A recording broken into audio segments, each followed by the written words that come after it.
ഹസ്കിയ രാജാവ് ഭരണാധികാരിയായിരുന്ന കാലത്താണ് ഇസയ്യാഹ് നബി ജീവിച്ചിരുന്നത്. ഹസ്കിയ ഒരു നല്ല രാജാവായിരുന്നു. അദ്ദേഹം അല്ലാഹുവിൽ വിശ്വസിച്ചിരുന്നു. പ്രവാചകൻ പറയുന്നത് ശ്രദ്ധിക്കുകയും പ്രവാചകനിൽ നിന്ന് ഉപദേശങ്ങൾ സ്വീകരിക്കുകയും ചെയ്തിരുന്നു. നല്ല ഒരു രാജഭരണത്തിന് കീഴിൽ രാജ്യം സമൃദ്ധമാവുകയും ആളുകൾ അദ്ദേഹത്തെ ഇഷ്ടപ്പെടുകയും ചെയ്തിരുന്നു. ഒരു ദിവസം രാജാവ് കാലിന് അസുഖം ബാധിച്ച് കിടപ്പിലായി. ഈ സമയത്താണ് ഞെട്ടിക്കുന്ന ആ വാർത്ത കേട്ടത്. ഒരു ദൂതൻ കൊട്ടാരത്തിൽ ഓടിച്ചെന്ന് വിളിച്ചു പറഞ്ഞു, ബാബിലോണിലെ രാജാവായ സീനാരിബ് നമ്മെ ആക്രമിക്കാൻ വരുന്നു. അത് സത്യമായിരുന്നു. ദുഷ്ടനായ രാജാവ് സീനാരിബ് തന്റെ 6000-ഓളം വരുന്ന സൈന്യവുമായി ഇസ്രായേലിനെ സമീപിക്കുകയായിരുന്നു. ഈ വാർത്ത കേട്ട് രാജാവ് വിഷമിച്ചു. അദ്ദേഹം പ്രവാചകനോട് ചോദിച്ചു, സീനാരിബിനെയും സൈന്യത്തെയും കുറിച്ച് എന്താണ് അല്ലാഹു വെളിപ്പെടുത്തിയത്? അല്ലാഹു ഇതുവരെ ഒന്നും വെളിപ്പെടുത്തിയിട്ടില്ല, പ്രവാചകൻ പറഞ്ഞു. രാജാവ് സങ്കടപ്പെട്ടു. യുദ്ധം ചെയ്യേണ്ടി വന്നാൽ സുഖമില്ലാത്ത കാലുമായി പൊരുതാൻ അദ്ദേഹത്തിന് കഴിയുമായിരുന്നില്ല. ആ രാത്രിയിൽ പ്രവാചകൻ പ്രാർത്ഥിച്ചുകൊണ്ടിരുന്നപ്പോൾ അല്ലാഹുവിൽ നിന്നൊരു വെളിപ്പെടുത്തലുണ്ടായി.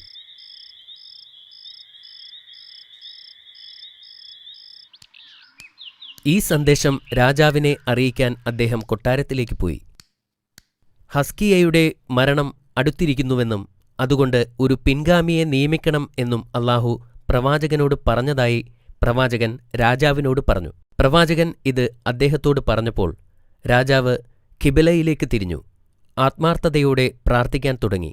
ലോകനാഥനായ അല്ലാഹുവേ, ഞാൻ ചെയ്യുന്നതിനേക്കാൾ നന്നായി നിനക്കറിയാം. എന്റെ രഹസ്യവും പരസ്യവുമെല്ലാം നിന്നോടൊപ്പമാണ് എന്നദ്ദേഹം പ്രാർത്ഥിച്ചു. ഹസ്കിയയുടെ ആത്മാർത്ഥമായ പ്രാർത്ഥന കേട്ടപ്പോൾ അല്ലാഹുവിന് അദ്ദേഹത്തോട് കരുണ തോന്നി. അന്നു രാത്രി പ്രവാചകൻ പ്രാർത്ഥിക്കുമ്പോൾ അല്ലാഹുവിന്റെ സന്ദേശമുണ്ടായി. ഹസ്കിയയുടെ ജീവൻ 15 വർഷത്തേക്ക് കൂടി നീട്ടിയിരിക്കുന്നു. അതിന് അത്തിപ്പഴത്തിന്റെ നീര് രാജാവിന്റെ കാലിലെ മുറിവിൽ തേച്ചു കൊടുക്കണമെന്നാവശ്യപ്പെട്ടു. കൂടാതെ രാജാവിനെ ശത്രുക്കളിൽ നിന്ന് രക്ഷപ്പെടുത്തുമെന്നും അല്ലാഹു വെളിപ്പെടുത്തി. പിറ്റേന്ന് പ്രവാചകൻ ഈ സന്തോഷവാർത്ത അറിയിക്കാൻ രാജാവിന്റെ അടുത്തേക്ക് ഓടിപ്പോയി. ഇത് കേട്ടപ്പോൾ രാജാവിന് ഭയങ്കര സന്തോഷമായി. അല്ലാഹു കൽപ്പിച്ചതുപോലെ രാജാവ് അത്തിപ്പഴത്തിന്റെ നീര് മുറിവിൽ തേച്ചു. എന്തൊരത്ഭുതം! മുറിവുകൾ പെട്ടെന്നു തന്നെ സുഖപ്പെട്ടു. രാജാവിന് ഭയങ്കര സന്തോഷമായി. അദ്ദേഹം നിലത്തിരുന്നുകൊണ്ട് പ്രാർത്ഥിച്ചു, അല്ലാഹുവേ, നീ ക്ലേശിതരുടെ പ്രാർത്ഥനയ്ക്ക് ഉത്തരം നൽകുകയും കരുണ കാണിക്കുകയും ചെയ്യണമേ. പിറ്റേ ദിവസം തന്റെ പടയാളികൾ നിലത്ത് മരിച്ചു കിടക്കുന്നത് കണ്ട് സീനാരിബ് ഞെട്ടിപ്പോയി. പ്രവാചകനോട് വാഗ്ദാനം ചെയ്തതുപോലെ തന്നെ അല്ലാഹു പ്രവർത്തിച്ചിരിക്കുന്നു. രാജാവും അയാളുടെ 5 കൂട്ടാളികളുമൊഴിച്ച് മറ്റൊരാൾ പോലും അവരിൽ ജീവിച്ചിരിപ്പില്ല. ഹസ്കിയ രാജാവ് അവരെ തടവിലാക്കി തന്റെ രാജ്യത്തേക്ക് കൊണ്ടുപോയി. രാജാവ് സീനാരിബിനെയും കൂട്ടാളികളെയും 2 കൈയും പുറകിൽ കെട്ടി തൂണിൽ 70 ദിവസത്തോളം കെട്ടിയിട്ടു.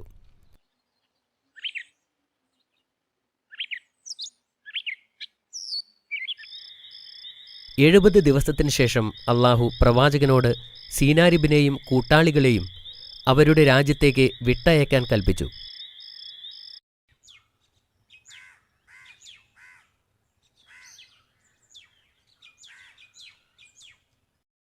ഈ വിവരം രാജാവിനെ അറിയിച്ചപ്പോൾ ഉടൻ തന്നെ അവരെ വിട്ടയച്ചു.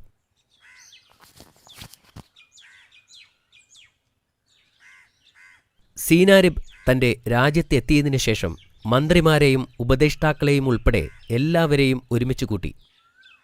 എന്നിട്ട് അയാൾ സംഭവിച്ചതെല്ലാം, സൈനികർ കൊല്ലപ്പെട്ടതും 70 ദിവസം അവരെ കെട്ടിയിട്ടതുമെല്ലാം അവരോട് പറഞ്ഞു.